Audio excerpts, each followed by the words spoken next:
الحمد لله رب العالمين والصلاة والسلام على سيد الأنبياء والمرسلين وعلى صحبه ومن تبعهم بإحسان إلى يوم الدين وبعد. بلوغ المرام میں ہم اللہ کی توفیق سے پچھلے سمیسٹر میں کتاب الصلاح پڑھ رہے تھے. اس میں باب صفات الصلاح ہم نے شروع کیا ہوا تھا، یعنی نماز کے طریقے کا باب. اسی کے تسلسل میں جو لاسٹ ٹائم ہم نے حدیث پڑھی تھی ان میں ایک تو دعا استفتاح کے بارے میں تھی کہ اللہم باعد بینی و بین خطایا، یا یہ حدیث تھی. اسی طرح سے سبحانک اللہم و بحمدک، یہ والی روایت تھی. تو ان دونوں میں سے اتھینٹک تو وہی ہے. زیادہ جو مرفوع صحیح حدیث ہے وہ ہے اللہم باعد بینی و بین خطایا. لیکن چونکہ یہ سبحانک اللہم و بحمدک یہ حدیث بھی اگرچہ اس کی سند منقطع ہے اور یہ موقوفاً ٹھیک ہے، یعنی حضرت عمر رضی اللہ تعالیٰ عنہ کا عمل اس میں ثابت ہے، تو بہت بہتر ہے کہ وہی دعا پڑھی جائے. لیکن اگر کبھی یہ بھی پڑھ لی جائے تو اس کی ایک دلیل علماء کرام یہ دیتے ہیں کہ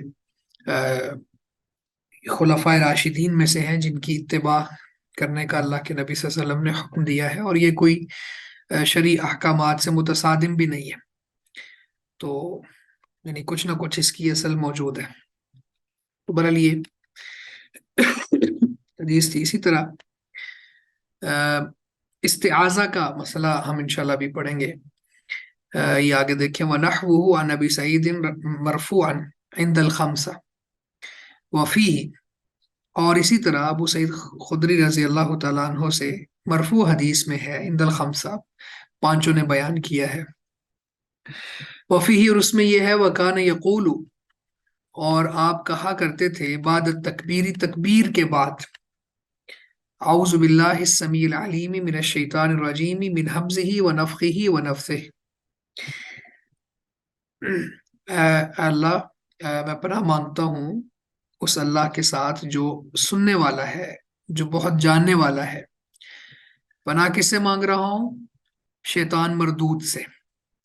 من حمزہ، اس کے جنون سے، ونفخہ، اور اس کے تکبر سے، یہ اس کی شیخی سے، ونفثہ، اور اس کی پھونک سے یا اس کے اشعار سے. تو تکبیر تحریمہ کے بعد نبی صلی اللہ علیہ وسلم یہ دعا بھی پڑھا کرتے تھے جو ہمارے سامنے ہے. دوسری روایت میں صرف اعوذ باللہ من الشیطان الرجیم بھی پڑھنا ثابت ہے. نبی صلی اللہ علیہ وسلم وہ بھی پڑھا کرتے تھے. تو یہ دعا پڑھ لیں یا وہ پڑھ لیں، یہ دونوں ہی پڑھی جا سکتی ہیں، وہ صحیح بخاری میں ہے. تو قرآن مجید بھی اس بات پر دلالت کرتا ہے، کیونکہ اس کے بعد آگے قرأت قرآن ہے نا. تو قرآن مجید کی قرأت سے پہلے تعوذ پڑھنے کا اللہ تعالیٰ نے حکم بھی دیا ہے، وَإِذَا قَرَأْتَ الْقُرْآنَ فَاسْتَعِذْ بِاللَّهِ مِنَ الشَّيْطَانِ الرَّجِيمِ. تو وہ دلیل بھی ہے، اور الگ الگ سے احادیث میں بھی نبی صلی اللہ علیہ وسلم سے یہ بات ثابت ہے. تو یہاں پہ یہ جو لفظ ہیں حمزہ اور نفخہ اور نفثہ، اس کو ہم سمجھ لیتے ہیں. حمزہ کا مطلب ہے جنون. تو جنون کا معنی یہ ہے کہ شیطان جو ہے وہ انسان پر اس طرح سے حملہ آور ہو کہ وہ اس کو پاگل بنا دے اور دیوانگی میں انسان چلا جائے، اور اپنی یعنی اپنی وہ پوری کوشش کر کے وہ اللہ کی رحمت سے اس قدر دور کر دے. تو یہ حمزہ ہی ہے. اور نبی صلی اللہ علیہ وسلم اس حوالے سے خاص ایک دعا بھی مانگا کرتے تھے کہ اللہ، جب میں اس دنیا سے جاؤں تو اس بات سے تیری پناہ چاہتا ہوں ان یتخبطنی الشیطان عند الموت، کہ موت کے وقت مجھے شیطان خبتی بنا دے، یعنی میرے اوپر جنون طاری کر دے. تو یہ جنون سے پناہ، کیونکہ جنون کے اندر پھر انسان جب چلا جاتا ہے، اور جنون کی حالت اور عام حالت میں بڑا فرق ہوتا ہے. تو اگرچہ جنون سے پہلے کی حالت کا ہی جنون میں اعتبار کیا جاتا ہے، لیکن ظاہر ہے پھر عبادات کمپرومائز ہوتی ہیں، اور مطلب انسان اللہ کو راضی کرنے کے لیے جو صحت اور عافیت کے ساتھ کام کر سکتا ہے وہ نہیں کر پاتا پھر۔ اسی طرح نفخی کا معنی، اس کا معنی ہے بڑائی بیان کرنا، یا شیخی، بگھورنا، یعنی شیطان انسان کو اس طرح سے برانگیختہ کرتا ہے، اس طرح سے اس کے اندر یہ تصورات پیدا کرتا ہے کہ انسان اپنے آپ کو کچھ سمجھنا شروع ہو جاتا ہے، اس کے اندر عجب آ جاتا ہے، اس کے اندر تکبر اور بڑائی آ جاتی ہے۔ تو اس بات سے بھی اللہ کے نبی صلی اللہ علیہ وسلم پناہ مانگا کرتے تھے۔ اور تکبر کے حوالے سے بہت سے عمومی دلائل ہیں جو اس بات پر دلالت کرتے ہیں کہ نبی صلی اللہ علیہ وسلم نے فرمایا جس کے دل میں رائی کے دانے کے برابر بھی تکبر ہوگا وہ جنت میں نہیں جائے گا۔ اور تکبر اللہ کی چادر ہے، اور یہ تکبر اللہ کی صفت ہے، اللہ کے شایان شان ہے، مخلوق میں سے کسی کے لائق ہی نہیں ہے۔ تو شیطان کا یہ اس کی کوشش ہوتی ہے کہ وہ انسان کے اندر کوئی اس طرح کی چیزیں ڈال دے کہ انسان اپنے آپ کو کوئی چیز سمجھنے لگ جائے۔ اور پھر تکبر بطر الحق و غمت الناس، حق بات کو جٹلانا اور لوگوں کو حقیر سمجھنا۔ جب انسان کے اندر اس قدر تکبر کا لیول آ جاتا ہے تو پھر وہ لوگوں کو حقیر سمجھنا شروع ہو جاتا ہے، اور اسی طرح سے حق بات کا انکار کرتا ہے وہ پھر۔ تو اس بات سے بہت زیادہ پناہ مانگنی چاہیے۔ تو یہاں بھی اللہ کے نبی صلی اللہ علیہ وسلم کا طرز عمل ہمارے سامنے ہے۔ اسی طرح وہ نفس ہی، نفس ہی کے دو معنی ہیں، نفس شیر کو بھی کہتے ہیں اور پھونک مارنے کو بھی کہتے ہیں۔ اور اسی طرح سے ایک اور معنی بھی کیا گیا ہے اس کا، وہ یہ ہے کہ دل میں کوئی وسوسہ ڈالنا۔ تو شعر کو اگر لیں، اگر تو اشعار وہ ہیں جو شریعت کے مطابق ہیں، جس طرح نعت ہے یا کوئی اور نشید ہے جس کے اندر شرکیہ باتیں نہیں ہیں، تو پھر تو اس میں کوئی حرج نہیں۔ لیکن جو شعر ممنوع ہے اس میں یہاں بھی وہ ہوتا ہے کہ انسان کی فیلنگز کو شیطان برانگیختہ کرتا ہے، اور اشعار کی صورت میں، یعنی آپ یوں سمجھے عشقیہ اشعار کی صورت میں اس کے اندر بہت زیادہ جذبات پروان چڑھتے ہیں، پھر انسان حرام کی طرف چلا جاتا ہے۔ تو اسی لیے موسیقی نہیں سننی چاہیے، عشقیہ اشعار نہیں سننے چاہیے، زنا کے قریب بھی نہ جاؤ، یہ معنی ہے اس کا۔ اور دوسرا معنی اگر لیں پھونک مارنا، تو شیطان اور اس کے حواری جو ہیں وہ پھر گرا لگا کے پھونک مار کے جادو وغیرہ اور اس طرح کی چیزیں بھی کرتے ہیں، جس کا تذکرہ آخری دو صورتوں میں بھی ہے قرآن مجید کی۔ اور اسی طرح سے اگر اس کا معنی دل میں کوئی بات ڈالنا، وسوسہ لے، تو شیطان وسوسے بھی ڈالتا ہے، تو اس کے وسوسوں سے بھی اللہ کی پناہ مانگنی چاہیے۔ تو یہ دعا بہت عظیم ہے، اور یہ دعا پڑھنے سے شیطان بھاگ جاتا ہے، شیطان دور ہو جاتا ہے، اور اللہ کی رحمت قریب آ جاتی ہے۔ تو اعوذ باللہ السمیع العلیم من الشیطان الرجیم من حمزہ ونفخہ ونفثہ۔ تو میں نے اسی طرح کہا کہ اعوذ باللہ من الشیطان الرجیم یہ بھی پڑھا جا سکتا ہے، یعنی صرف وہ دعا بھی پڑھی جا سکتی ہے اور یہ دعا پڑھ لیں، اس میں تھوڑا اضافہ بھی ہے۔ اسی طرح آگے حدیث ہے ہمارے پاس، کیونکہ یہ باب چل رہا ہے نماز کے طریقے کا، تو اب وہ حدیث آئیں گی جس کے اندر کہیں نہ کہیں نماز کا طریقہ بیان ہوگا۔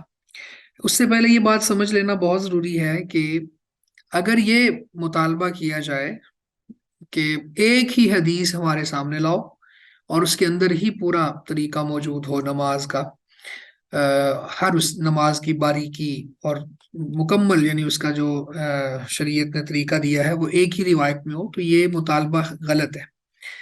کیونکہ قرآن مجید کا اسلوب دیکھ لیں، نبی صلی اللہ علیہ وسلم کے حدیث اور آپ کے فرامین دیکھ لیں، تو اس میں یہ بات واضح ہے کہ مختلف روایات کو جمع کر کے ہی ایک طریقہ نکالا جاتا ہے، اور وہ طریقہ واضح ہوتا ہے۔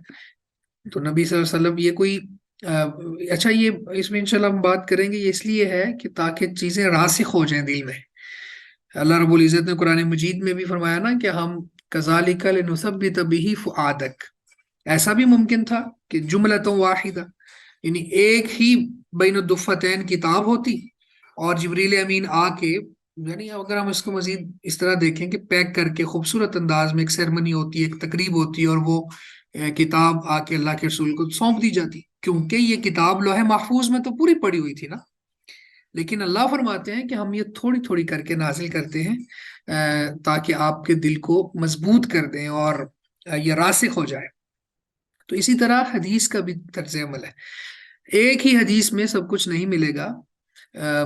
احادیث کے مضامین بہت جامع ہیں، مختلف احادیث کو ساتھ ملا کے پھر ہم انشاءاللہ یہ طریقے سمجھیں گے آگے، تو اس لیے میں نے یہ پہلے بات کرنا ضروری سمجھی۔ تو یہ جو ہمارے سامنے حدیث ہے یہ عائشہ رضی اللہ تعالیٰ عنہ سے ہے، کہتی ہیں کان رسول اللہ صلی اللہ علیہ وسلم یستفتح الصلاۃ بالتکبیر، آپ آغاز کرتے تھے نماز کا تکبیر کے ساتھ، والقراءہ اور قرات کے ساتھ، بالحمد للہ رب العالمین، الحمد للہ رب العالمین سے، وکان اذا رکع لم یشخص رأسہ، اور جب آپ رکوع فرماتے تو نہ تو سر کو اوپر اٹھاتے، ولم یصوبہ اور نہ ہی اس کو نیچے جھکاتے، یعنی نہ ہی نیچے گراتے اور نہ ہی اوپر اٹھاتے، ولیکن بین ذالک، لیکن اس کے درمیان، یعنی کمر بالکل سیدھی ہے تو سر بھی آگے سیدھا ہے، رکوع کے اندر سر کمر سے اوپر اٹھا ہوا نہیں ہوتا تھا، اور نہ ہی نیچے آپ سر کو گرا دیتے تھے کہ نیچے جھکا ہوا ہو، تو بالکل وہ برابر۔ وکان اذا رفع من الرکوع لم یسجد حتی یستوی قائما، وکانا اور آپ تھے، اذا رفع من الرکوع رکوع سے جب آپ اٹھتے، لم یسجد نہیں سجدہ کرتے تھے، حتی یستوی قائما یہاں تک کہ آپ سیدھا کھڑے ہو جاتے۔ اب رکوع میں جانے کے بعد جب رکوع سے آپ نے سر اٹھایا تو یعنی ہوتا ہے نا کہ رکوع سے تھوڑا سا سر اٹھایا اور ساتھ ہی سجدے میں چلے گئے، نہیں، بالکل کھڑے ہوئے، یستوی یا قائما کا یہ معنی ہے سیدھے کھڑے ہو گئے۔ وَإِذَا رَفَعَ رَأْسَهُ مِنَ السَّجْدَةِ لَمْ يَسْجُدْ حَتَّى يَسْتَوِيَ جَالِسًا، جب آپ نے سجدے سے سر اٹھایا، یعنی اس کے بعد سجدے میں گئے اور سجدے سے جب سر اٹھایا تو لم یسجد حتی یستوی جالسا، نہیں سجدہ کیا یہاں تک کہ سیدھے ہو کے درست ہو کے بیٹھ گئے۔ تو یعنی ایک سجدے کے بعد اگلا سجدہ کرنے کے لیے آپ کا طرز عمل کیا تھا نبی مکرم صلی اللہ علیہ وسلم کا، کہ آپ سجدے کے لیے اٹھتے اور دوسرے سجدے میں جانے سے پہلے صحیح ہو کے بیٹھ جاتے، یعنی جس کو جلسہ استراحت کہا جاتا ہے، انشاءاللہ آگے یہ چیزیں پڑھیں گے ہم۔ اور یہ نہیں ہوتا کہ سجدے سے سر اٹھایا اور پورا بیٹھنے سے پہلے ہی دوسرا سجدہ کر لیا، نہیں، ایسا نہیں ہے۔ وَكَانَ يَقُولُ فِي كُلِّ رَكَعَتَيْنِ التَّحِيَّةَ، اور آپ صلی اللہ علیہ وسلم ہر 2 رکعت کے خاتمے پر التحیات پڑھتے۔ وَكَانَ يَفْرِشُ رِجْلَهُ الْيُسْرَى وَيَنْصِبُ الْيُمْنَى، وَكَانَ يَفْرِشُ اور آپ بچھا دیتے، رِجْلَهُ الْيُسْرَى اپنے بائیں پاؤں کو، وَيَنْصِبُ الْيُمْنَى اور دائیں کو کھڑا کر دیتے، دائیں کو نصب کر دیتے یعنی کھڑا کر دیتے۔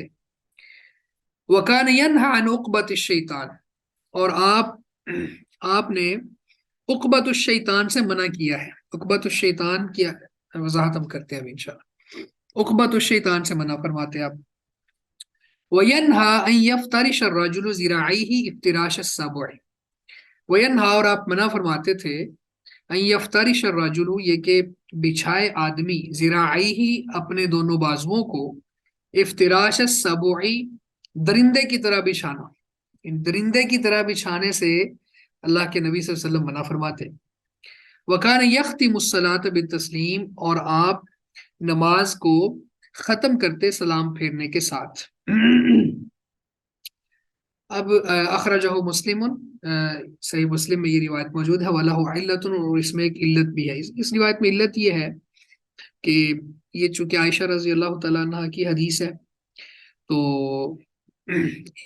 انہوں نے جس راوی سے سنا ہے نا، ابو الجوزا، اس کے بارے میں ابن عبد البر نے یہ کہا کہ یہ سما ثابت نہیں ہے، یعنی حضرت عائشہ نے ان سے سنا نہیں ہے، یہ ثابت نہیں ہے، تو اس لیے یہ حدیث مرسل کہلاتی ہے۔ تو بہرحال یہ اس حدیث کی تائید میں اور بھی روایات آگے موجود ہیں، اس میں ہم دیکھ لیتے ہیں ون بائی ون کیا کیا چیزیں ہیں۔ ایک تو اس میں عقبۃ الشیطان کا لفظ ہے، وہ میں پہلے بتا دیتا ہوں۔ عقبۃ الشیطان سے مراد یہ ہوتا ہے کہ دونوں پاؤں پنجوں کی صورت میں کھڑا کر دینا اور ایڑیوں پر بیٹھ جانا. تو یہ تشہد میں بیٹھنے کے حوالے سے بات ہے کہ دونوں پاؤں کھڑے کرنا اور انگلیاں ان کی موڑنا اور ان دونوں پاؤں کو ملا کے ایڑیوں پر بیٹھ جانا اوپر والی سائڈ پہ. ابھی ہمارے پاس حدیث ہے، اس میں سب سے پہلی بات یہ ثابت ہوئی کہ تکبیر سے اللہ کے نبی صلی اللہ علیہ وسلم نماز کا آغاز کرتے تھے. اس کو تکبیر تحریمہ کہتے ہیں. تکبیر تحریمہ اس لیے کہتے ہیں کہ اس میں بہت سی چیزیں حرام ہو جاتی ہیں. مثلا کلام حرام ہو جاتا ہے، رائٹ لیفٹ اور جگہوں پہ دیکھنا حرام ہو جاتا ہے. اسی طرح سے اس کو تکبیر تحریمہ اس لیے کہتے ہیں کہ یہاں پہ اور قسم کی حرکات جو ہیں وہ حرام ہو جاتی ہے، خاص پیٹرن پہ چلنا پڑتا ہے. اس کے بعد ہے کہ آپ الحمدللہ رب العالمین کی قرات سے شروع کرتے. تو اس حوالے سے میں نے یہ بات بتا دی ہے کہ پیچھے جو اور روایات آئیں گی اس میں یا آگے ہم مزید پڑھیں گے، اس میں طریقہ پورا بتایا گیا ہے کہ دعا استفتاح پڑھنی ہے، دعا استفتاح اور تعوذ پڑھنا ہے، اور پھر سورہ فاتحہ پڑھنی ہے. سورہ فاتحہ میں بھی بسم اللہ الرحمن الرحیم کا مسئلہ ہے، وہ بھی ہم انشاءاللہ بھی ڈسکس کریں گے. اچھا، اس کے بعد رکوع کا جو طریقہ ہے وہ آپ نے بیان فرمایا کہ رکوع کرتے ہوئے نہ تو سر اوپر اٹھاتے اور نہ ہی نیچے گراتے. تو اس سے ایک بات یہ بھی سامنے آتی ہے، اگر بندہ اوپر اٹھا دیتا ہے تو وہ بھی ایک عجیب سی حیت بن جاتی ہے، اور نیچے گرا دیتا ہے تو وہ سستی اور کاہلی کی طرف انسان چلا جاتا ہے. تو بالکل سٹریٹ ہو کے اور ایکٹیو ہو کے نماز پڑھنی چاہیے. اسی طرح سے رکوع سے جب آدمی اٹھے تو پھر اٹھ کے پورا کھڑا ہو کے سجدے میں جانا ہے، اس سے پہلے نہیں جانا. اور اسی طرح سے سجدے سے جب سر اٹھانا ہے دوسرے سجدے سے پہلے بیٹھنا ہے اور صحیح ہو کے بیٹھنا ہے، یعنی یستوی جالسن، برابر ہو کے ٹھیک ہو کے بیٹھنا ہے. اور دو رکعتوں کے بعد پھر تشہد ہے. ٹھیک ہے، التحیات کا معنی کیا ہے؟ التحیات پڑھتے کا مطلب یہ ہے تشہد فرماتے، اور تشہد میں دعا تحیات ہے. اور التحیات میں بیٹھنے کا یہ طریقہ کہ بائیں جو پاؤں ہے، بایاں پاؤں اس کو بچھا دینا اور دائیں پاؤں کو کھڑا کر دینا اور بائیں پاؤں کے اوپر بیٹھ جانا. یہ 2 رکعات کے بعد تشہد میں بیٹھنے کا طریقہ ہے. اور 4 رکعات کے بعد جو تشہد میں بیٹھنا ہے یا آخری تشہد میں جو بیٹھنا ہوتا ہے نماز میں، اس کا طریقہ اس سے تھوڑا مختلف ہے. وہ یہ ہے کہ دائیں پاؤں کو کھڑا کرنا ہے جیسے یہاں کھڑا کرنا ہے، لیکن بائیں پاؤں کو بچھا کے پاؤں کے اوپر بیٹھنے کی بجائے پاؤں کو دائیں ٹانگ کے نیچے سے نکال دینا ہے. وہ انشاءاللہ آگے تفصیلات ہم پڑھیں گے. اور عقبۃ الشیطان سے آپ نے منع فرما دیا. عقبۃ الشیطان کی وضاحت یہ ہے کہ دونوں پاؤں کھڑے کر کے ایڑیوں کے اوپر بیٹھ جانا. اور اسی طرح سے یہ جو وَيَنْهَا أَن يَفْتَرِشَ الرَّجُلُ ذِرَاعَيْهِ افْتِرَاشَ السَّبْعِ، کہ اللہ کے نبی صلی اللہ علیہ وسلم اس بات سے منع فرماتے تھے کہ اپنے کلائیوں کو، ذراعی جو ہے نا، ذراعن کہتے ہیں ہاتھ سے لے کے کوہنی تک کا جو بازو ہے، تو یہ بچھانے سے منع فرمایا. کہ جس طرح درندہ بچھاتا ہے، جیسے کتا وغیرہ اس کو دیکھیں تو وہ بچھا دیتا ہے، زمین پر لگا دیتا ہے. تو سجدے کے اندر یہ کلائیاں اور بازو زمین پر نہیں لگانے. اور وکان یختم الصلاۃ بالتسلیم، اور آپ نماز کو سلام کے ساتھ ختم کرتے. اور کس طرح سلام پھیر کے کس ختم کرنے کے طریقے کیا ہیں وہ بھی انشاءاللہ ہم پڑھیں گے اسی باب میں. اس کے بعد ابن عمر رضی اللہ عنہما، یعنی عبداللہ بن عمر رضی اللہ عنہما سے مروی ہے ان النبی صلی اللہ علیہ وسلم کان یرفع یدیہ حذو منکبیہ. ابن عمر رضی اللہ عنہما بیان کرتے ہیں، ان سے مروی ہے کہ بے شک نبی صلی اللہ علیہ وسلم کان یرفع یدیہ، اپنے ہاتھوں کو بلند فرمایا کرتے تھے، حذو منکبیہ، کندھوں کے برابر، اپنے دونوں کندھوں کے برابر، منکبیہ. اذا افتتح الصلاۃ، جب نماز شروع کرتے تب بھی. وَإِذَا كَبَّرَ لِلرُّكُوعِ، اور جب آپ رکوع کے لیے تکبیر فرماتے، تکبیر کہتے تب بھی. وَإِذَا رَفَعَ رَأْسَهُ مِنَ الرُّكُوعِ، اور جب آپ رکوع سے سر اٹھاتے تب بھی. یعنی آپ صلی اللہ علیہ وسلم جب نماز شروع کرتے تو بھی رفع الیدین کرتے، اپنے رفع الیدین یہی ہے نا، ہاتھوں کو اٹھانا. تو یرفع یدیہ، بلند کرتے، اٹھاتے اپنے دونوں ہاتھوں کو، حذو منکبیہ، اپنے دونوں کندھوں کے برابر. تو یہ نماز شروع کرتے وقت. وَإِذَا كَبَّرَ لِلرُّكُوعِ، اور جب آپ رکوع کے لیے تکبیر کہتے تو اس وقت بھی آپ یعنی رکوع میں جاتے ہوئے بھی آپ رفع الیدین کرتے. وَإِذَا رَفَعَ رَأْسَهُ مِنَ الرُّكُوعِ، اور جب آپ رکوع سے سر اٹھاتے تو بھی رفع الیدین کرتے. اب یہ طریقہ ہے نبی صلی اللہ علیہ وسلم کا رفع الیدین کا، اور آپ دیکھیں یہ بخاری مسلم کی حدیث ہے اور اس میں 3 مقامات پر رفع الیدین کرنے کا ثبوت ہے. وفی حدیث ابی حمید عند ابی داود، اور ابو داود میں ابو حمید الساعدی رضی اللہ عنہ سے مروی ہے، یرفع یدیہ حتی یحاذی بہما منکبیہ ثم یکبر. جی تو اب یہاں پہ جو ابو حمید الساعدی رضی اللہ عنہ سے ابو داود میں ہے، اس میں یہ الفاظ ہیں، یرفع یدیہ حتی یحاذی بہما منکبیہ. نبی صلی اللہ علیہ وسلم اپنے دونوں ہاتھوں کو اٹھاتے یہاں تک کہ ان دونوں کو اپنے دونوں کندھوں کے برابر فرما لیتے. ثم یکبر، پھر آپ تکبیر کہتے. تو یہ الفاظ وہاں پہ ہیں. اور مسلم میں مالک بن حویرث رضی اللہ عنہ سے اسی طرح کی حدیث ہے، ابن عمر رضی اللہ عنہ جیسی. ولیکن قال، لیکن وہاں پہ انہوں نے یہ فرمایا، حتی یحاذی بہما فروع اذنیہ، یہاں تک کہ وہ ان دونوں کو برابر کر لیتے اپنے دونوں کانوں کی لو تک. تو یہاں تک یہ 3 احادیث کا جو خلاصہ ہے وہ یہ ہے کہ نماز میں رفع الیدین مشروع ہے، اور رفع الیدین یعنی ہاتھوں کو بلند کرنا وہ 2 طرح سے ہو سکتا ہے، چاہے کندھوں کے برابر کر لیا جائے یا کانوں کی لو کے برابر کر لیا جائے. اس کے علاوہ ان احادیث سے اور باتیں بھی ثابت ہوتی ہیں کہ آپ دیکھیں کہ صحابہ کرام نبی صلی اللہ علیہ وسلم کے افعال کو کتنا نوٹ کرتے تھے، یعنی کتنے حریص تھے کہ آپ کے اقوال کو بھی سمجھیں، آپ کے افعال کو بھی نوٹ کریں، ضبط میں لائیں، پھر آگے بیان کریں. یہی ہے نا. اس کے علاوہ اور بھی علماء نے یہاں سے مسائل نکالے. ایک مسئلہ یہ بھی کہ نماز کے دوران امام کو دیکھا جا سکتا ہے، اور بھی روایات موجود ہیں اس حوالے سے. ایک یہ بھی روایات اس بات کی دلالت کرتی ہیں کہ رفع الیدین کرتے ہوئے نبی صلی اللہ علیہ وسلم کو صحابہ نے دیکھا. اس کے بعد وائل بن حجر رضی اللہ عنہما سے روایت ہے، کہتے ہیں صلیت مع النبی صلی اللہ علیہ وسلم فوضع یدہ الیمنی علی یدہ الیسری علی صدرہ.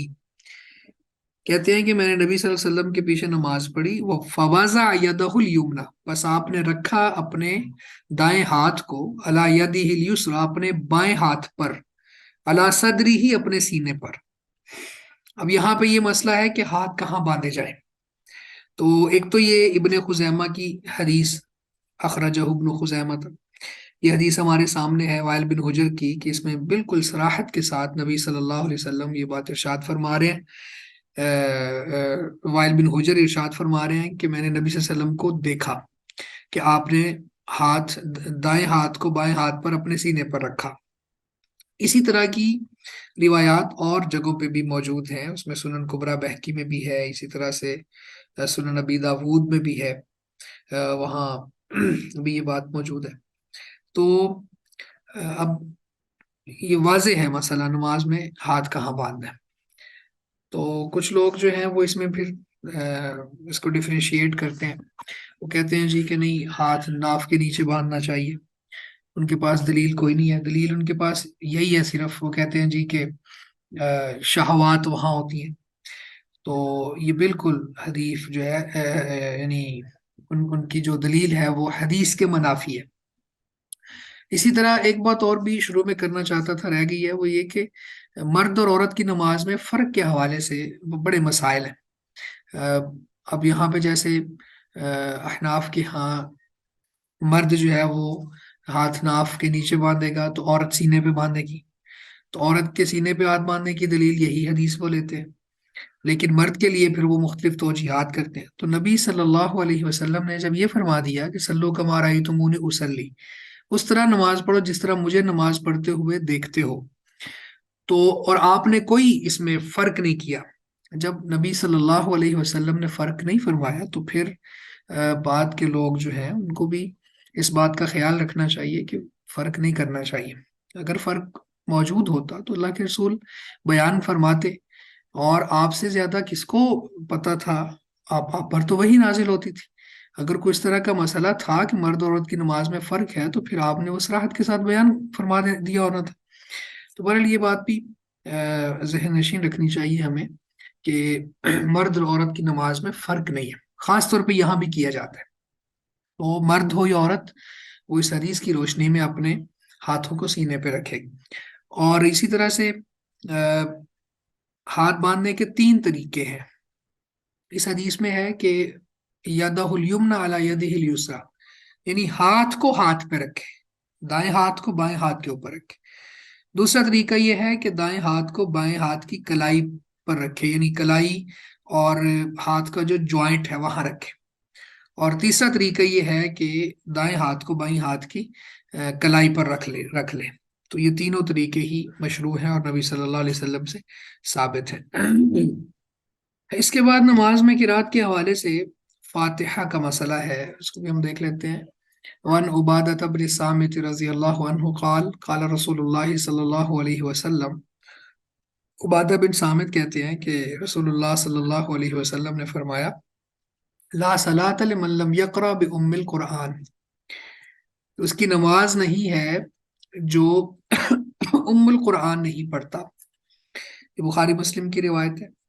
وفی روایت ابن حبان، اور ابن حبان میں بھی ہے، وہ دارقطنی، یہ اور دارقطنی میں بھی ہے، لا تجزئ صلاۃ، وہ نماز کافی نہیں ہوتی، لا یقرأ فیہا بفاتحۃ الکتاب، جس میں سورہ فاتحہ نہیں پڑھی جاتی، وہاں ام القرآن، یہاں فاتحۃ الکتاب۔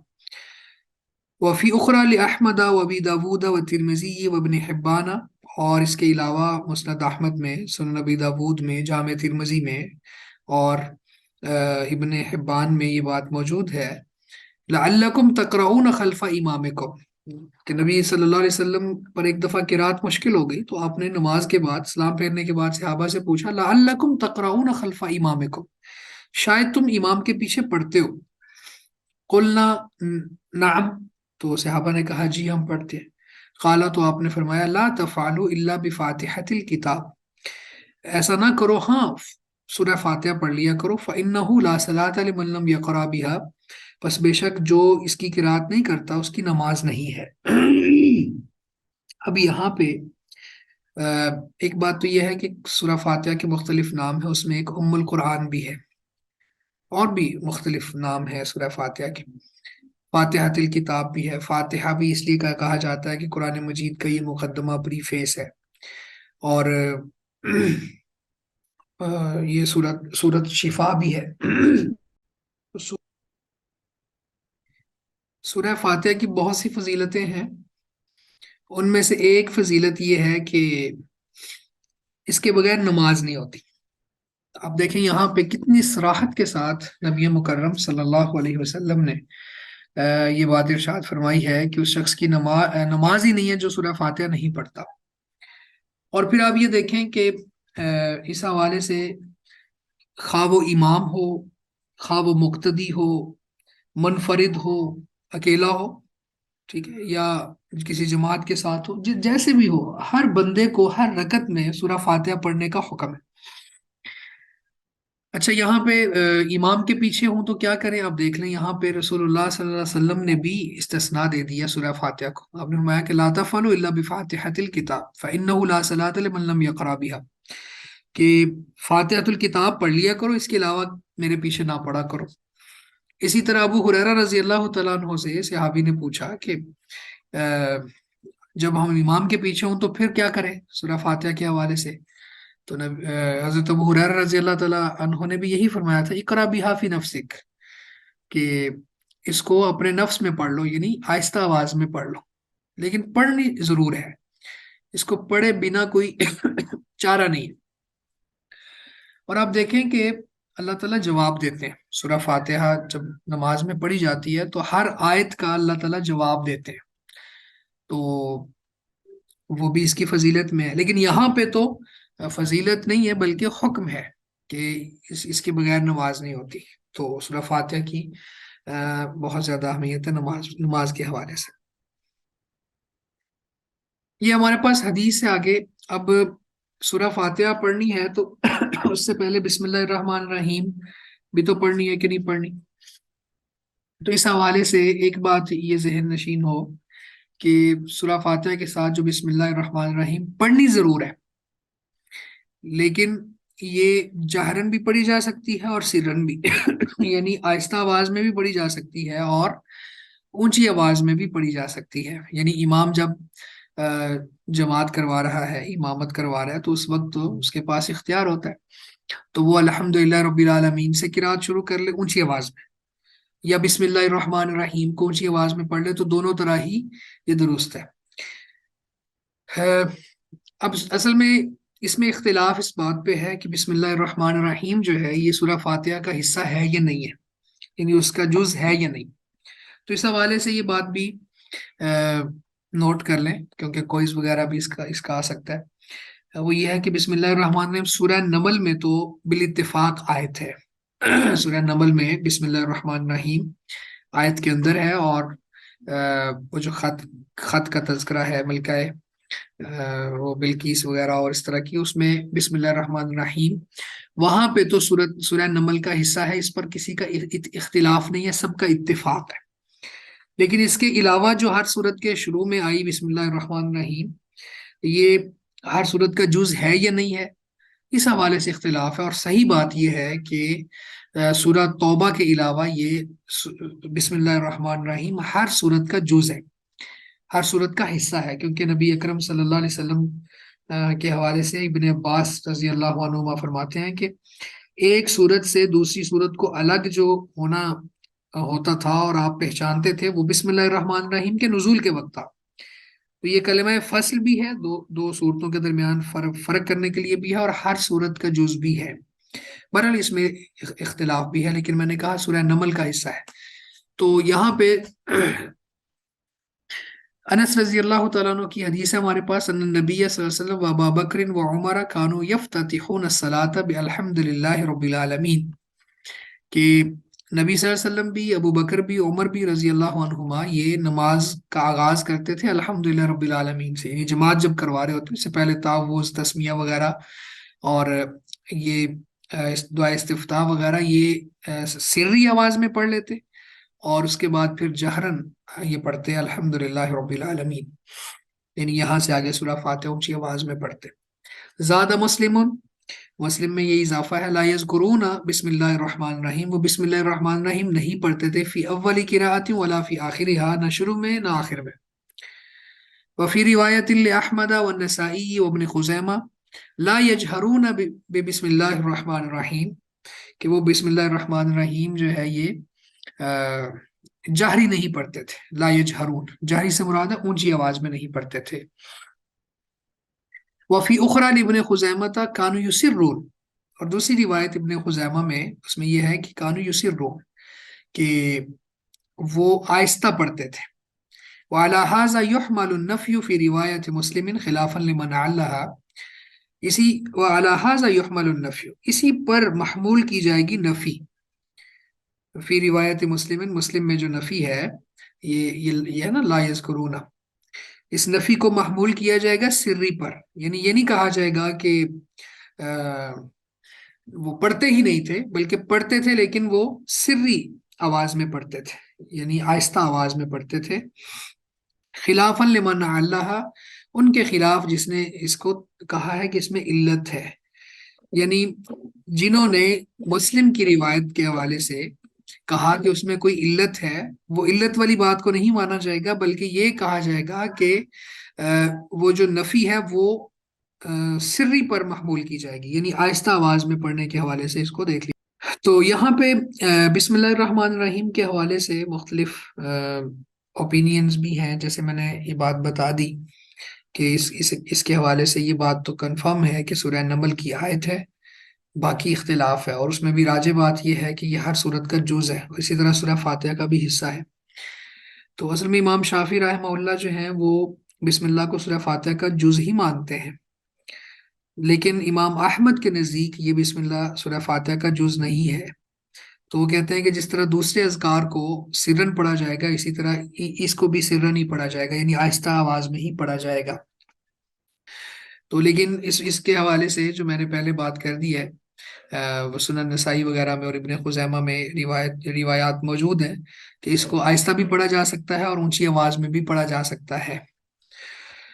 اگلی حدیث نعیم المجمر سے ہے رضی اللہ عنہ، کہتے ہیں صلیت وراء ابی ہریرہ فقرأ، میں نے ابو ہریرہ رضی اللہ عنہ کے پیچھے نماز پڑھی، فقرأ، بس آپ نے پڑھا بسم اللہ الرحمن الرحیم، بسم اللہ الرحمن الرحیم کو پڑھا، ثم قرأ بأم القرآن، پھر آپ نے ام القرآن پڑھی۔ یہاں بسم اللہ الرحمن الرحیم آپ نے اونچی آواز سے پڑھی، اور اس کے بعد پھر سورہ فاتحہ پڑھی، حتی اذا بلغ ولضالین، یہاں تک کہ جب آپ ولضالین پر پہنچے، قال آمین، تو آپ نے آمین کہا، وَيَقُولُ كُلَّمَا سَجَدَ وَإِذَا قَامَ مِنَ الْجُلُوسِ اللہ اکبر، اور آپ کہا کرتے تھے کلما سجدہ، جب بھی سجدہ کرتے، وَإِذَا قَامَ مِنَ الْجُلُوسِ، اور یا جب بھی بیٹھنے سے اٹھتے، کیا کہتے؟ اللہ اکبر۔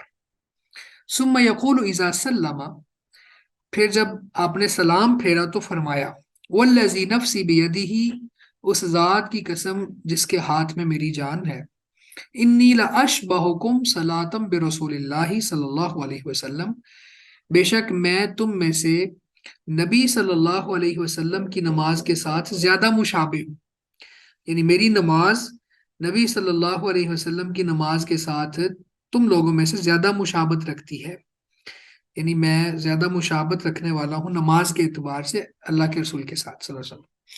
رواہ النسائی و ابن خزیمہ۔ اس حدیث میں ہمیں ایک بات یہ بھی ثابت ہو گئی، جیسے میں نے کہا تھا کہ بسم اللہ الرحمن الرحیم کو اونچی آواز میں پڑھا جا سکتا ہے، آہستہ آواز میں پڑھا جا سکتا ہے۔ دوسری بات یہاں پہ یہ ثابت ہوئی کہ ولضالین پر آمین کہی جائے گی، تو وہ اگر کوئی منفرد ہے تو بھی وہ کہے گا، اگر امام ہے تو امام بھی کہے گا اور مقتدی بھی امام کے ساتھ مل کے کہیں گے۔ نبی صلی اللہ علیہ وسلم کا فرمان ہے کہ آپ نے فرمایا کہ جب امام آمین کہتا ہے، مقتدی بھی آمین کہتے ہیں، تو اللہ کے فرشتے بھی آمین کہتے ہیں، تو جس کی آمین اللہ کے فرشتوں کی آمین کے ساتھ موافقت اختیار کر گئی تو اس کے پہلے گناہ معاف ہو جاتے ہیں۔ اور صحابہ کرام بتاتے ہیں کہ جب ہم نماز پڑھتے تھے تو الضالین پہ بعد میں آمین کے لیے گونج پیدا ہو جاتی تھی مسجد میں، تو آمین اونچی آواز میں کہی جائے گی، اور آمین کی یہ فضیلت بھی ہے۔ اور اسی طرح ایک اور روایت میں نبی صلی اللہ علیہ وسلم نے فرمایا کہ یہود و نصارہ کی مخالفت کرو، وہ آمین سے چڑھتے ہیں، تو آمین آمین کا مطلب کیا ہوتا ہے؟ اللہ قبول فرما لے۔ وَيَقُولُ، اور یہ سورہ الفاتحہ دعا بھی ہے۔ اس کے بعد اس حدیث سے یہ بھی ثابت ہوا کہ اللہ اکبر یہ تکبیرات الانتقال میں سے ہے۔ تکبیرات الانتقال کسے کہتے ہیں؟ کہ نماز کے ایک رکن سے دوسرے رکن میں داخل ہونے کے لیے جن تکبیرات کو پڑھا جاتا ہے وہ تکبیرات الانتقال ہے، اور اس میں اللہ اکبر۔ اور اسی طرح پھر ابو ہریرہ رضی اللہ تعالیٰ عنہ نے نماز سے سلام پھیرا، اور اس کے بعد پھر یہ بات فرمائی کہ میں نماز میں رسول اللہ صلی اللہ علیہ وسلم سے آپ لوگوں کی نسبت زیادہ تشبیہ رکھنے والا ہوں، زیادہ مشابہت رکھنے والا ہوں۔ تو ابو ہریرہ رضی اللہ تعالیٰ عنہ بھی آپ کے ساتھ بہت زیادہ رہے، تو ان کا یہ حق بھی ہے، اور بہت کچھ انہوں نے بیان کیا، حدیث کے سب سے بڑے راوی وہی ہیں۔ اسی طرح ابو ہریرہ رضی اللہ تعالیٰ عنہ سے ہی ہے، کہتے ہیں کہ رسول اللہ صلی اللہ علیہ وسلم نے فرمایا اذا قرأتم الفاتحہ فقرأوا بسم اللہ الرحمن الرحیم، کہ جب تم سورہ فاتحہ پڑھو تو بسم اللہ الرحمن الرحیم بھی پڑھو، فإنها إحدى آیاتها، بس بے شک یہ اس کی آیات میں سے ایک آیت ہے۔ رواہ الدارقطنی، دارقطنی میں یہ روایت موجود ہے۔ وصوب وقفہ، لیکن انہوں نے اس کا موقوف ہونا درست قرار دیا ہے۔ صواب کا معنی ہوتا ہے جیسے ہم انگریزی میں لفظ استعمال کرتے ہیں نا، ایکوریسی، درستگی، ٹھیک ہے، ویسے تو صحیح لفظ درستی ہوتا ہے، تو یہ یعنی اس کا موقوف ہونا زیادہ صحیح ہے، اس کا موقوف ہونا زیادہ درست ہے۔ تو موقوف حدیث وہ ہوتی ہے جو صحابی تک ہو، تو یہاں ابو ہریرہ رضی اللہ تعالیٰ عنہ کی طرف یہ منسوب ہے۔ اسی طرح ابو ہریرہ رضی اللہ تعالیٰ عنہ ہی سے ہے، کان رسول اللہ صلی اللہ علیہ وسلم اذا فرغ من قراءۃ ام القرآن رفع صوته وقال آمین، کہ جب آپ سورہ فاتحہ کی قرات سے فارغ ہوتے تو آپ اپنی آواز کو بلند کرتے، وقال، اور فرماتے آمین۔ تو رواہ الدارقطنی وحسنہ۔ دارقطنی میں ہے، اور امام دارقطنی نے اس کو حسن کہا ہے، والحاکم، اور حاکم نے بھی وصححہ، اس کو صحیح کہا ہے، یعنی دارقطنی نے اس کو روایت کیا ہے اور حسن کہا ہے، امام حاکم نے اپنی مستدرک میں اس کو درج کیا ہے اور اس کو صحیح کہا ہے۔ وَلِأَبِي داود وَالتِّرْمِذِيِّ مِنْ حدیث وائل بن حجر نحوہ، اور ابو داود اور ترمذی میں بھی اس طرح کی حدیث ہے، وہ وائل بن حجر سے ہے، تو یہ حدیث بھی اس بات کی دلیل ہے کہ آمین اونچی آواز سے کہی جائے گی۔ ابھی جو ہم حدیث پڑھنے والے ہیں، یہ حدیث اس بات کی ہے کہ کسی شخص کو قرات نہیں آتی، یعنی سورہ فاتحہ نہیں آتی، تو سورہ فاتحہ کی جگہ پہ پھر وہ کیا پڑھے گا، یہ بھی ہم انشاءاللہ اس کو دیکھ لیتے ہیں۔ وعن عبداللہ ابن ابی اوفا رضی اللہ عنہما قال، عبداللہ بن ابی اوفا رضی اللہ عنہما کہتے ہیں، جاء رجل الی النبی صلی اللہ علیہ وسلم، ایک شخص نبی مکرم صلی اللہ علیہ وسلم کے پاس آیا، فقال، پس اس نے کہا، انی لا استطیع، بے شک میں طاقت نہیں رکھتا، ان آخذ من القرآن شیئا، کہ قرآن مجید سے کچھ میں پکڑوں، یعنی میں قرآن سے کچھ پڑھنے کی سکت نہیں رکھتا، طاقت نہیں رکھتا، یعنی مجھے قرآن مجید یاد نہیں ہے۔ فعلمنی ما یجزئنی منہ، تو آپ مجھے کوئی ایسی چیز سکھلا دیں جو مجھے قرآن کے بدلے میں، یعنی قرات کے بدلے میں کافی ہو جائے۔ منہ کا مطلب ہے اس کے بدلے میں، یعنی قرآن مجید کے بدلے میں، تلاوت قرآن کے بدلے میں وہ مجھے چیز کافی ہو جائے۔ فعلمنی ما یجزئنی منہ، قال، تو آپ نے فرمایا، سبحان اللہ والحمد للہ ولا الہ الا اللہ واللہ اکبر ولا حول ولا قوۃ الا باللہ العلی العظیم۔ تو یہ کلمات آپ نے بیان فرمائے۔ مسند احمد میں ہے، ابو داود میں ہے، سنن نسائی میں ہے، اور ابن حبان نے اس کو صحیح کہا ہے، دارقطنی اور حاکم نے بھی صحیح کہا ہے۔ اب یہ حدیث ہمارے سامنے ہے، اور یہاں پہ دلیل ہے اس بات کی کہ کسی شخص کو سورہ فاتحہ نہیں آتی، قرآن مجید نہیں آتا، تو پھر تب تک وہ پڑھتا رہے گا جب تک یہ کلمات پڑھتا رہے گا جب تک اس کو وہ آ نہیں جاتا، یعنی سیکھ نہیں لیتا وہ۔ اس کا مطلب قطعاً یہ نہیں ہے کہ وہ یہی پڑھتا رہے گا اور وہ سیکھے گا نہیں، یہ سیکھنے کے ساتھ موقوف ہے، یعنی جب تک وہ سیکھ نہ لے تب تک یہ کرے گا، اور جب وہ سیکھ لے گا تو پھر وہی کلمات اور وہی قرات جو اللہ کے نبی صلی اللہ علیہ وسلم نے سکھائی ہے وہ پڑھے گا۔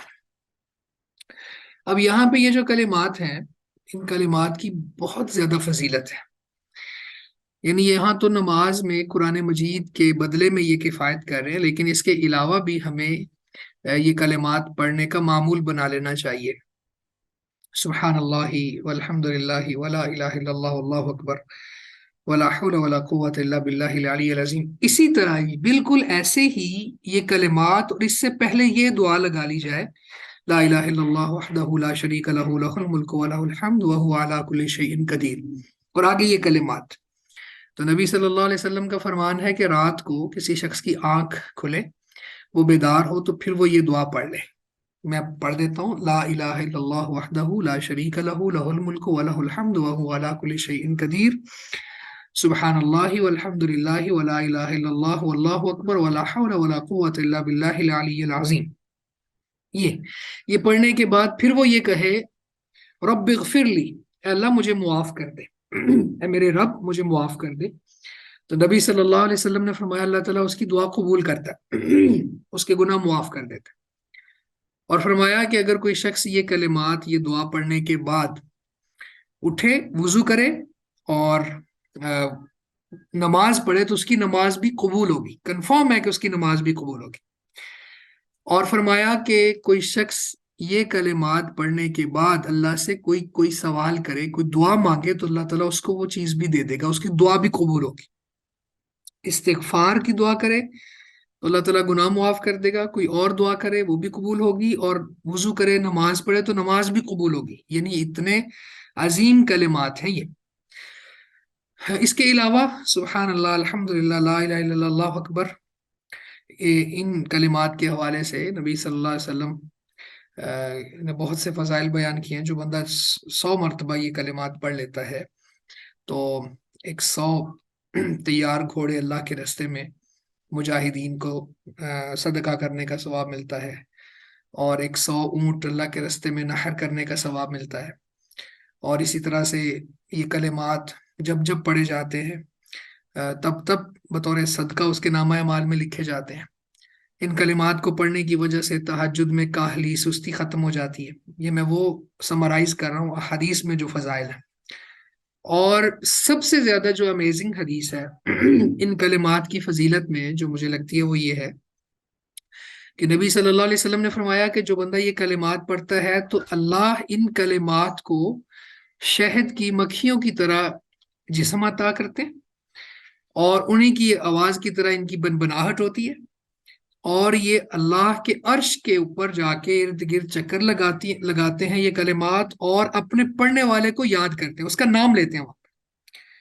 تو اس حدیث میں اللہ کے رسول صلی اللہ علیہ وسلم فرماتے ہیں کہ تمہارا دل نہیں چاہتا کہ عرش پر تمہارا نام لیا جائے.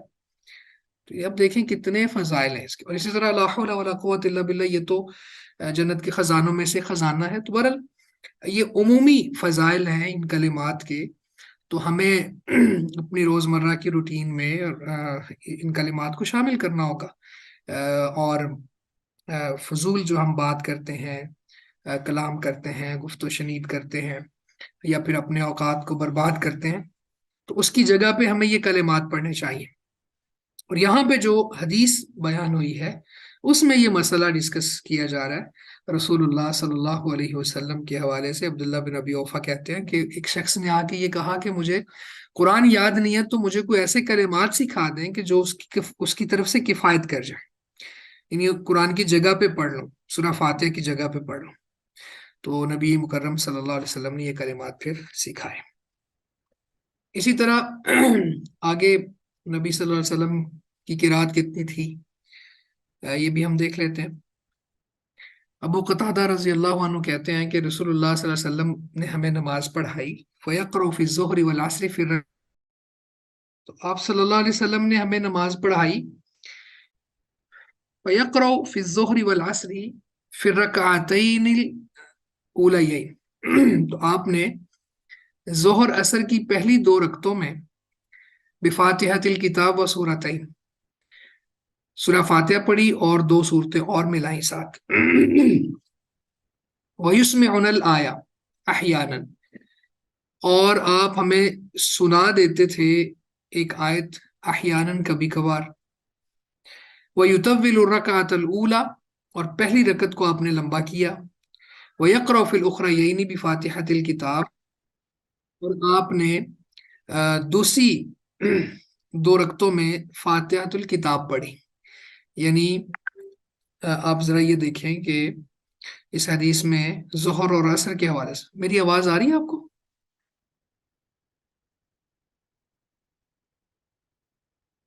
میری آواز آ رہی ہے؟ ذرا کنفرم کریں.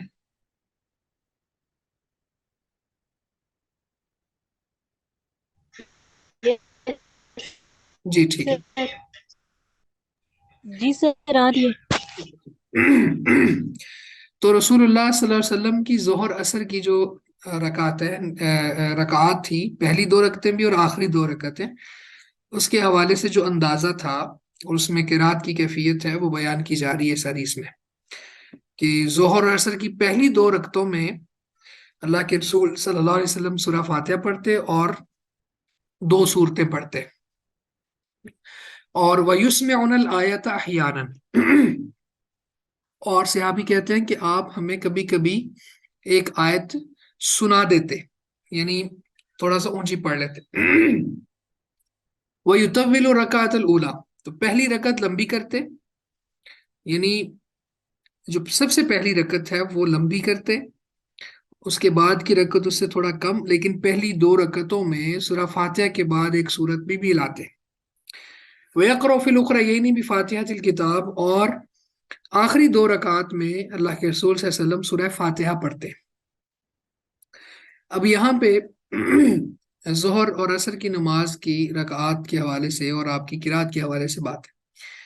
تو باقی اور روایات کو بھی جب ہم ساتھ ملائیں تو پہلی دو رکعتوں میں سورہ فاتحہ کے بعد کوئی رکعت کوئی سورت پڑھنا، اور آخری دو رکعتوں میں تیسری اور چوتھی رکعت میں صرف سورہ فاتحہ پڑھنا، یہ طریقہ بھی ٹھیک ہے۔ اور پہلی دو رکعتوں میں اور اگلی دو رکعتوں میں بھی سورہ فاتحہ کے بعد اور قرات کرنا، کوئی اور سورت میں لانا، یہ بھی ٹھیک ہے، یہ بھی نبی صلی اللہ علیہ وسلم سے ثابت ہے۔ تو یہاں پہ یہ طریقہ بیان ہوا، اور بخاری مسلم کی یہ حدیث ہے۔ اسی طرح ابو سعید خدری رضی اللہ تعالیٰ عنہ بیان کرتے ہیں، کننا نحضر قیام رسول اللہ صلی اللہ علیہ وسلم فی الظہر والعصر، کہ ہم نے ظہر اور عصر کے قیام کا، نبی صلی اللہ علیہ وسلم کے قیام کا اندازہ لگایا۔ فحضرنا قیامہ فی رکعتین الاولین من الظہر قدر الف لام میم تنزیل السجدہ، تو ہم نے آپ صلی اللہ علیہ وسلم کی ظہر کی پہلی دو رکعتوں کا اندازہ لگایا سورہ سجدہ جتنا، وفی الاخریین قدر النصف من ذالک، اور اگلی دو رکعتوں کا اس سے آدھا، وفی الاولیین من العصر علی قدر الاخریین من الظہر، اور عصر کی جو پہلی دو رکعتیں ہیں وہ ہم نے اندازہ لگایا تو نبی صلی اللہ علیہ وسلم کی ظہر کی آخری دو رکعات جتنا تھا، والاخریین علی النصف من ذالک، اور عصر کی آخری دو رکعتیں جو تھیں وہ اس سے بھی آدھے وقت میں اللہ کے رسول صلی اللہ علیہ وسلم پڑھتے تھے۔ تو یہ ایک اندازہ بیان کیا ہے ابو سعید خدری رضی اللہ تعالیٰ عنہ نے۔ اچھا، اس میں پچھلی حدیث کو بھی اگر ہم دیکھیں تو وہاں پہ تھا کہ اللہ کے رسول صلی اللہ علیہ وسلم کبھی کبھی ہمیں کوئی آیت سنا دیتے تھے، جس سے اندازہ ہوتا تھا کہ آپ کیا پڑھ رہے ہیں، کون سی صورت پڑھ رہے ہیں۔ تو اس کا مطلب یہ ہوا کہ تعلیم کے لیے کبھی کبھار کوئی آیت اونچی آواز میں پڑھی جا سکتی ہے۔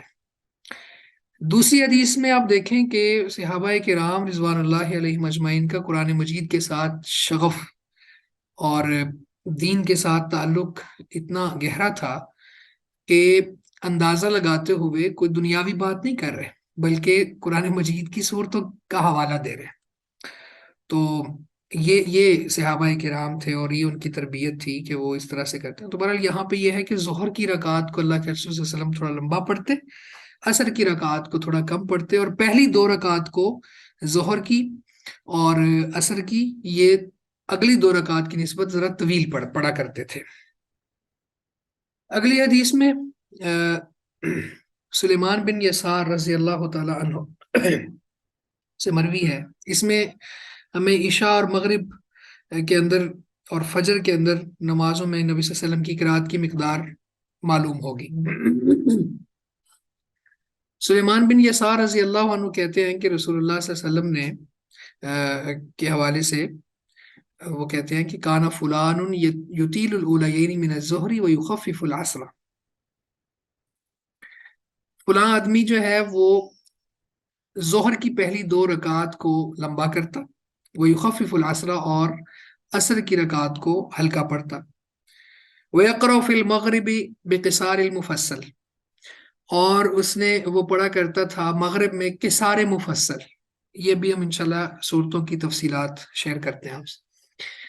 وفی العشاء بوسطہ، اور عشاء میں اوساط مفصل، یہ صورتوں کے نام ہیں، صورتوں کی ترتیب ہے، وہ انشاءاللہ بھی میں آپ کے ساتھ، میں دیکھتا ہوں میرے پاس کوئی اگر پیٹرن پڑا ہوا یا کوئی جدول ہوا تو اس کو ورنہ پھر میں بتا دیتا ہوں۔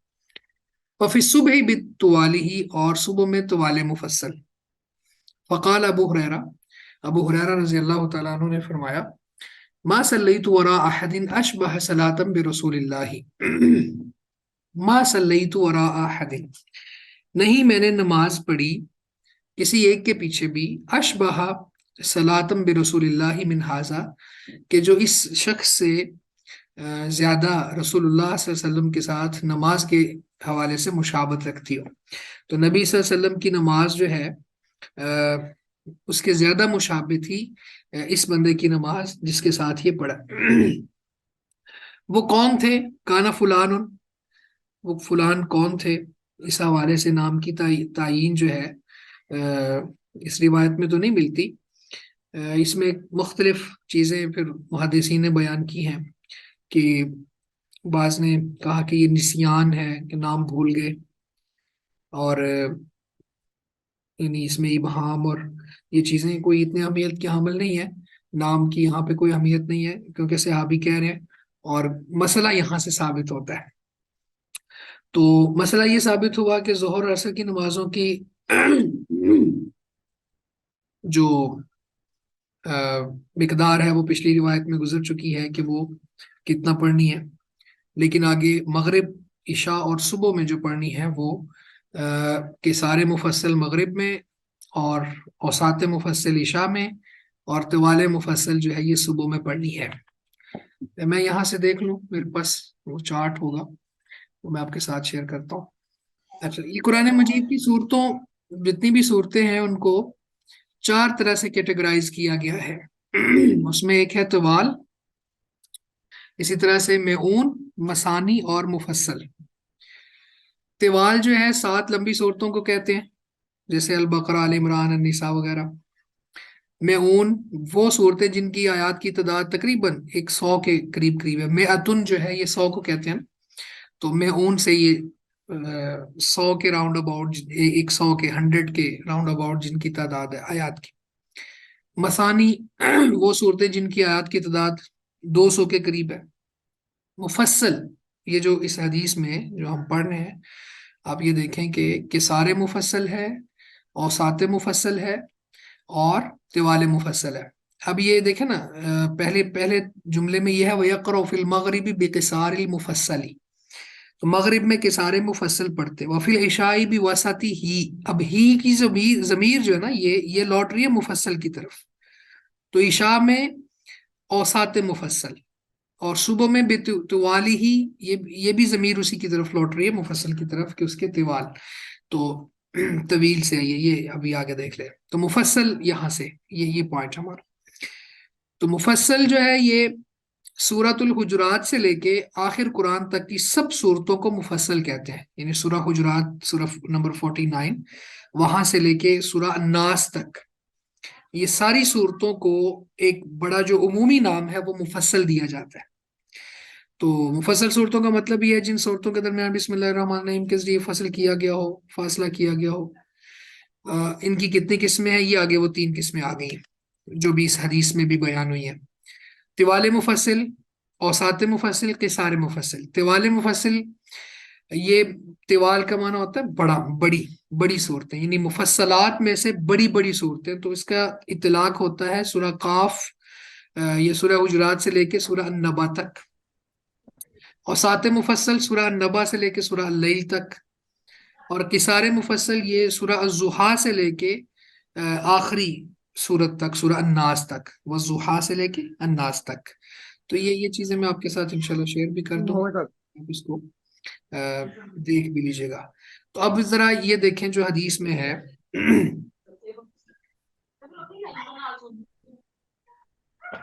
حدیث میں جو ہمارے، یہ مائک ذرا آف کر لیں پلیز۔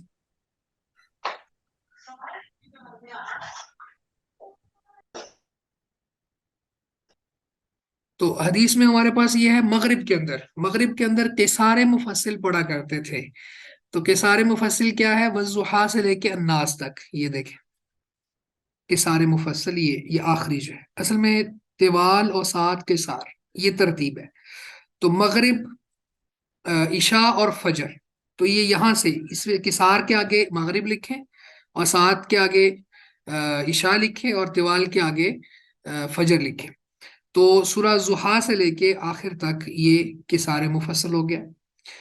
اچھا، اسی طرح سے وفی العشاء بوسطہ، عشاء میں اوساط مفصل، تو اوساط مفصل کیا ہے؟ یہ النبا سے لے کے اللیل تک، یہ دیکھیں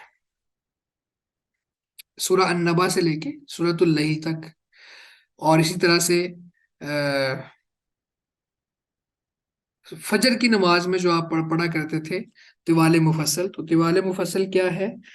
یہ ہم نے بات کر لی کہ سورہ حجرات سے لے کے سورہ البروج تک، یہ دیکھیں سورہ نبا یا سورہ البروج تک، تو یہاں تک یہ یعنی صورتوں کے نام کے حوالے سے بات ہے۔ تو یہ اصطلاحات گویا کہ حدیث میں موجود ہے، تو اس طرح سے آپ، تو ابو ہریرہ رضی اللہ تعالی عنہ نے پھر اس طرح سے بتایا کہ اللہ کے رسول صلی اللہ علیہ وسلم کا عمل بھی ایسا ہی تھا۔ آپ بھی اس طرح سے ہی آپ قرات فرمایا کرتے تھے مغرب، عشاء اور صبح میں، اور ظہر اور عصر کی نماز کا جو انداز ہے وہ بھی یہاں بھی موجود ہے، پچھلی حدیث میں بھی بیان ہو چکا ہے۔ اس کے بعد مغرب میں رسول اللہ صلی اللہ علیہ وسلم سورہ طور پڑھتے تھے۔ وعن جبیر بن مطعم رضی اللہ عنہ قال، جبیر بن مطعم رضی اللہ تعالیٰ عنہ بیان کرتے ہیں، سمعت رسول اللہ صلی اللہ علیہ وسلم یقرأ فی المغرب بالطور، کہ میں نے رسول معظم صلی اللہ علیہ وسلم کو نماز مغرب میں سورہ طور کی قرات کرتے ہوئے سنا۔ متفق علیہ، بخاری مسلم کی یہ روایت ہے۔ اسی طرح ابو ہریرہ رضی اللہ تعالیٰ عنہ بیان کرتے ہیں، کان رسول اللہ صلی اللہ علیہ وسلم یقرأ فی صلاۃ الفجر یوم الجمعہ الف لام میم تنزیل السجدہ وهل اتى علی الانسان۔ اور یہ بھی بخاری مسلم کی روایت ہے کہ نبی اکرم صلی اللہ علیہ وسلم جمعے والے دن پہلی رکعت میں سورہ سجدہ پڑھتے تھے اور دوسری رکعت میں سورۃ الانسان، یہ سورۃ الدہر یہ پڑھتے تھے۔ هل اتى علی الانسان حین من الدہر، یہ والی دو صورتیں جمعے والے دن کی فجر کی نماز میں پڑھتے تھے۔ جو فجر کی نماز ویسے ہی بڑی فضیلت والی ہے، لیکن جمعے والے دن اللہ تعالیٰ کو یہ بہت زیادہ باجماعت فجر کی نماز بہت زیادہ محبوب ہے رسول اللہ صلی اللہ علیہ وسلم کو۔ اور فجر کی جو سنتیں ہیں اس حوالے سے انشاءاللہ آگے تفصیلات آئیں گی کہ رکعتا الفجر خیر من الدنیا وما فیہا، فجر کی دو رکعتیں یہ دنیا اور دنیا میں جو کچھ ہے سب سے بہتر ہے۔ وللطبرانی من حدیث ابن مسعود یدیم ذلک، اور طبرانی میں ابن مسعود کی حدیث میں ہے کہ یدیم ذلک، آپ اس پہ مداومت کرتے تھے، یعنی آپ اس کو یعنی ہمیشہ پڑھتے تھے۔ ہمیشہ پڑھنے سے مراد یہ ہے کہ ہر جمعے ہی آپ کا یہ عمل ہوتا تھا۔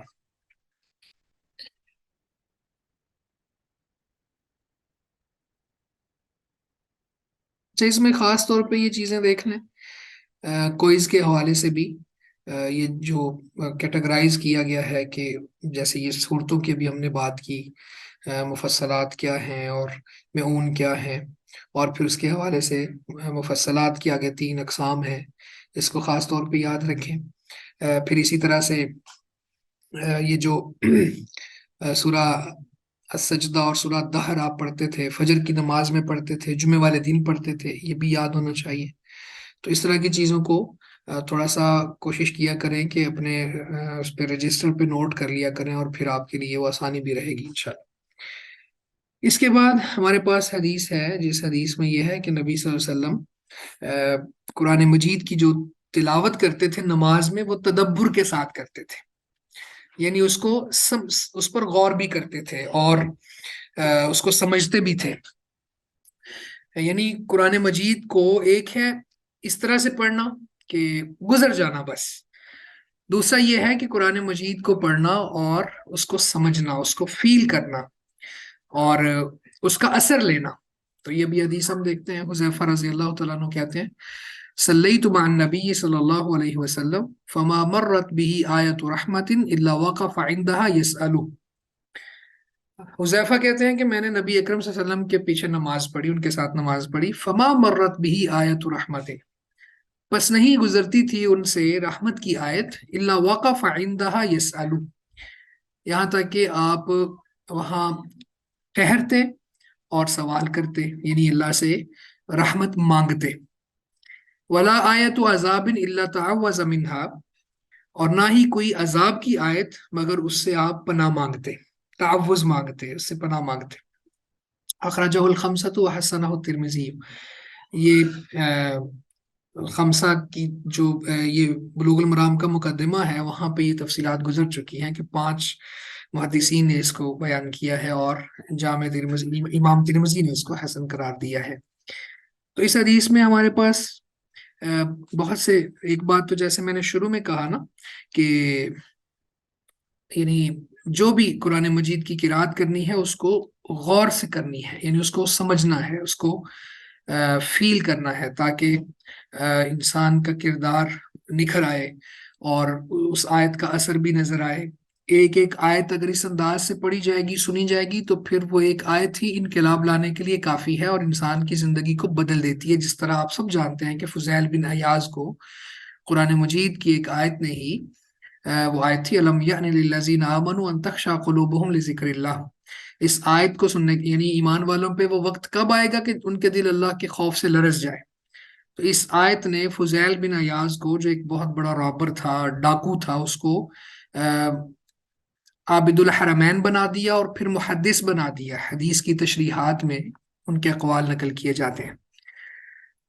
تو ایک بات تو یہ. دوسری بات یہ ہے کہ یہاں سے یہ بات بھی ثابت ہوئی کہ رحمت کی جو آیت ہے وہاں پہ رک کے اللہ سے رحمت مانگنی چاہیے. جیسے وَقُلْ رَبِّ اغْفِرْ وَارْحَمْ وَأَنْتَ خَيْرُ الرَّاحِمِينَ. ٹھیک ہے، یہ رحمت کی آیت ہے، یہ ایک مثال ہے. اسی طرح سے عذاب کی آیت ان تعذبہم فإنہم عبادک، یا پھر جہاں پہ اللہ رب العزت نے قرآن مجید میں جہنم کو انٹروڈیوس کروایا ہے، اس کے عذابوں کا تذکرہ ہے. جیسے سورہ المعارج میں ہے کلا انہا لظی نزاعۃ للشوی تدعو من ادبر وتولی. یہ ساری آیات اور بھی بے شمار جو آیات ہیں، تو وہاں پہ رک کے اللہ تعالیٰ سے پھر پناہ مانگنا. اور اسی طرح سے اور بھی مسئلہ بیان ہوگا کہ آیت تسبیح وغیرہ، جیسے سبحان اللہ حین تمسون وحین تصبحون وغیرہ، تو یہ وہاں رک کے پھر اللہ سے پناہ مانگی جا سکتی ہے، اللہ تعالیٰ سے رحمت مانگی جا سکتی ہے، اور سبحان اللہ بھی کہا جا سکتا ہے، اللہ کی تسبیح بھی کی جا سکتی ہے.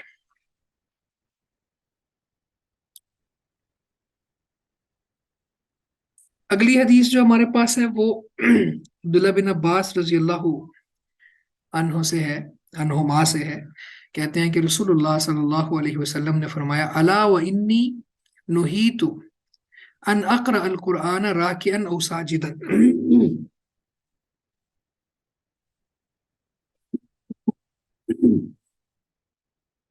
کہ خبردار جان لو، بے شک میں منع کیا گیا تھا کہ میں قرآن مجید کو رکوع کی حالت میں اور سجدے کی حالت میں پڑھوں. فَأَمَّا الرُّكُوعُ، پس جو رکوع ہے، فَعَزِّمُوا فِيهِ الرَّبَّ، تو اس میں رب تعالیٰ کی عظمت بیان کرو. وَأَمَّا السُّجُودُ فَاجْتَهِدُوا فِي الدُّعَاءِ، اور جو سجدہ ہے اس میں دعا میں کوشش کرو. فَقَامِنٌ أَن يُسْتَجَابَ لَكُمْ، بس یہ بات زیادہ لائق ہے کہ وہ دعا، تمہاری دعا قبول کی جائے.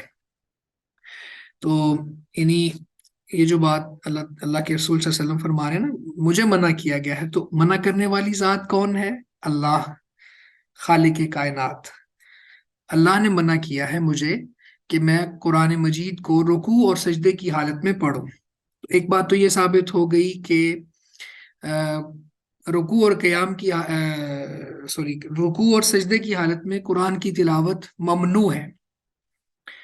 تو اس میں کرنا پھر کیا ہے؟ رکوع میں اللہ کی عظمت بیان کرنی ہے، سبحان ربی العظیم. ٹھیک ہے، اسی طرح سے دوسری جو دعائیں اللہ تعالیٰ نے نبی صلی اللہ علیہ وسلم کو سکھائیں، پھر آپ صلی اللہ علیہ وسلم نے ہمیں سکھائیں، سبحان ذی الجبروت والملکوت والکبریاء والعظمہ، یہ والی تو عظمت بیان کرنی ہے رکوع میں. اور سجود میں کیا کرنا ہے؟ سجود میں فجتہدوا فی الدعاء، دعا میں کوشش کرنی ہے، یعنی سجدے میں دعا زیادہ کرنی ہے. فَقَامِنٌ أَن يُسْتَجَابَ لَكُمْ، تو یہاں پہ یہ ایک بات ثابت ہو گئی کہ سجدے میں دعا کی جا سکتی ہے، وہ نماز کا سجدہ فرضی نماز کا بھی کیوں نہ ہو.